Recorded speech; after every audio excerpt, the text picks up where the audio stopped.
Recap மட்டும் பார்த்துருவோம். இந்திய நாட்டினுடைய உயர்ந்த அரசாங்க அமைப்பு எது அண்ணா? மத்திய அரசு அல்லது நடுவண் அரசு. நடுவண் அரசு எங்கே வந்து தலைமையிடமாக கொண்டு அமைஞ்சிருக்குன்னா புதுடெல்லி. நடுவண் அரசை பற்றி கூறுற பகுதி எதுன்னா 5. நடுவண் அரசினுடைய நிர்வாகத்தை பற்றி கூறும் சட்டப்பிரிவுகள் எதுன்னா 52 முதல் 78 வரை. இந்தியா வந்து ஒரு கூட்டாட்சி முறையிலான அரசை வந்து வழங்குகிறது. நடுவண் அரசினுடைய 3 முக்கிய அங்கங்கள் எதுன்னு பார்த்தீங்கன்னா நிர்வாகம், சட்டமன்றம், நீதித்துறை. நிர்வாகத்தின் கீழே யார் யார் வருவாங்கன்னா இந்திய குடியரசுத் தலைவர், துணை குடியரசுத் தலைவர், பிரதம அமைச்சர், அமைச்சர் குழு. நெக்ஸ்ட் வந்து பார்த்தீங்கன்னா தலைமை வழக்கறிஞரும் வருவார். இந்திய தலைமை வழக்கறிஞரும் வருவார் நிர்வாகத்துக்கு கீழே. சட்டமன்றம்னா மத்தியில் வந்து நாடாளுமன்றம் ரொம்ப முக்கியம். நாடாளுமன்றம் வந்து ஈரவைகளை கொண்டது. மாநிலங்களவை, மக்களவை. மாநிலங்களவையில் வந்து எத்தனை உறுப்பினர்கள் இருப்பாங்கன்னா 250 உறுப்பினர்கள் இருப்பாங்க. 238 உறுப்பினர்கள் வந்து பார்த்தீங்கன்னா மாநில சட்டமன்றங்கள்லேருந்து தேர்ந்தெடுக்கப்படுவாங்க. 12 பேரை வந்து குடியரசுத் தலைவர் வந்து நியமனம் பண்ணுவாங்க. மக்களவையில் எத்தனை உறுப்பினர்கள் தற்சமயம் இருக்காங்கன்னா 545. 543 உறுப்பினர்கள் வந்து பார்த்தீங்கன்னா மக்களால் தேர்ந்தெடுக்கப்படுவாங்க. 2 உறுப்பினர்கள் வந்து குடியரசுத் தலைவர் வந்து நியமனம் பண்ணுவார். நீதித்துறையில் யார் இருப்பாங்கன்னா இந்திய உச்சநீதிமன்றம், இந்திய தலைமை நீதிபதி, மற்ற நீதிபதிகள் எல்லாம் இருப்பாங்க. நடுவண் அரசின் நிர்வாக தலைவர் யாருன்னா குடியரசுத் தலைவர். அதே வந்து மாநில அரசின் நிர்வாக தலைவர்னா ஆளுநர் வருவார்.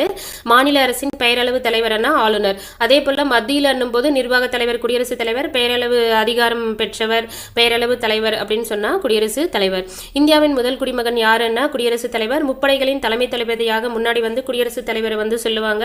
தற்சமயம் வந்து அதுக்கான ஒரு தனி எக்ஸ்பீரியன்ஸ் இருக்கிற ஒரு பர்சனை வந்து நியமிக்கிறாங்க. இந்த முப்படைகளின் தலைமை தளபதியை குடியரசுத் தலைவர்கிட்ட இருந்து எடுத்து இப்போ வந்து செப்பரேட்டாக ஒரு போஸ்ட்டை வந்து உருவாக்கியிருக்காங்க.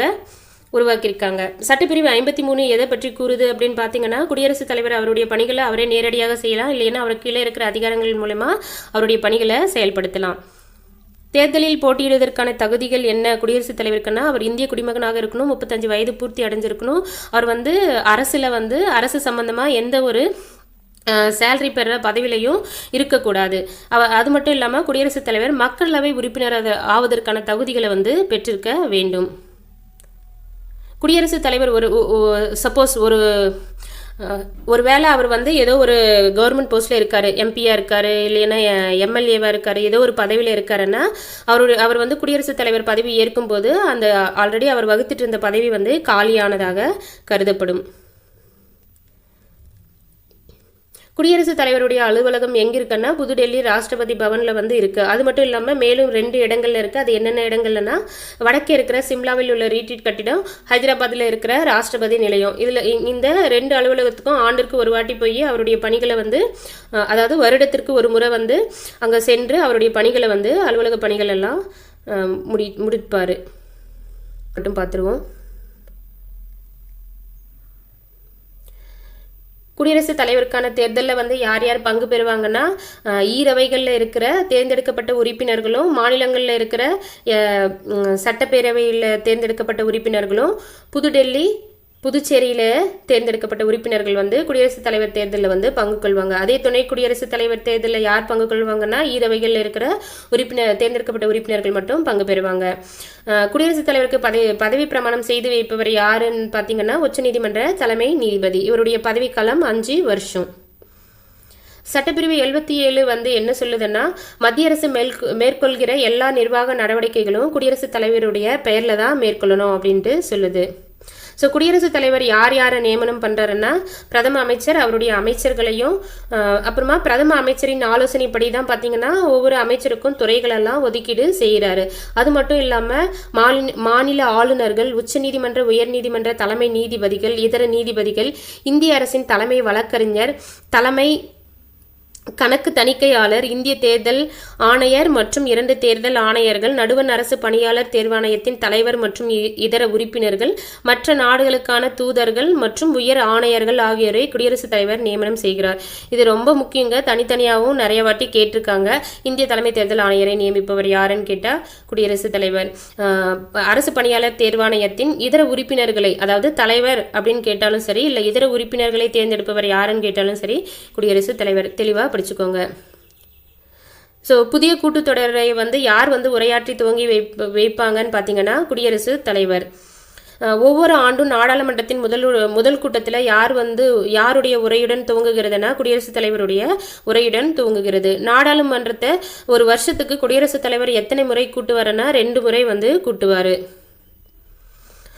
ஸோ ஒரு மசோதா சட்டமாகணும்னா குடியரசுத் தலைவர் ஒப்புதல் பெற்றால் மட்டும்தான் சட்டமாகும். நிதி மசோதாவை குடியரசுத் தலைவர் ஒப்புதல் இல்லாமல் நாடாளுமன்றத்தில் அறிமுகம் செய்ய முடியாது. குடியரசுத் தலைவர் மாநிலங்களவைக்கு எத்தனை உறுப்பினர்களை நியமனம் பண்ணுறாருன்னா 12 உறுப்பினர்கள். மக்களவைக்கு எத்தனை உறுப்பினர்களை நியமனம் பண்ணுறாருன்னா 2 உறுப்பினர்கள். நடுவண் அரசு அவங்களுடைய ஆண்டு வரவு செலவு திட்டத்தினை குடியரசுத் தலைவர் அனுமதி இல்லாமல் மக்களவையில் சமர்ப்பிக்க முடியாது. அவசர கால நிதியினை இந்திய அரசமைப்பு யார்கிட்ட வழங்கியிருக்குன்னா குடியரசுத் தலைவர்கிட்ட வழங்கியிருக்கு.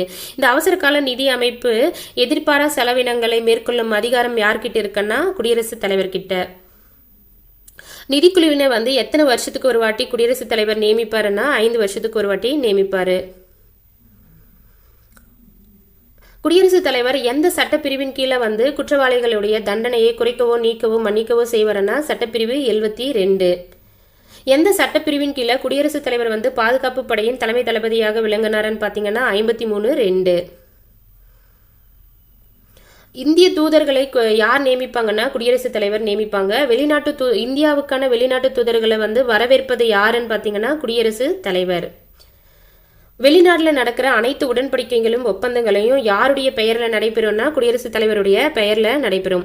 நெருக்கடி நிலை காலங்களில் தேசிய நெருக்கடி நிலையை அறிவிப்பார் யாருன்னா குடியரசுத் தலைவர். எந்த சட்டப்பிரிவின் கீழே அறிவிப்பாருன்னா 352.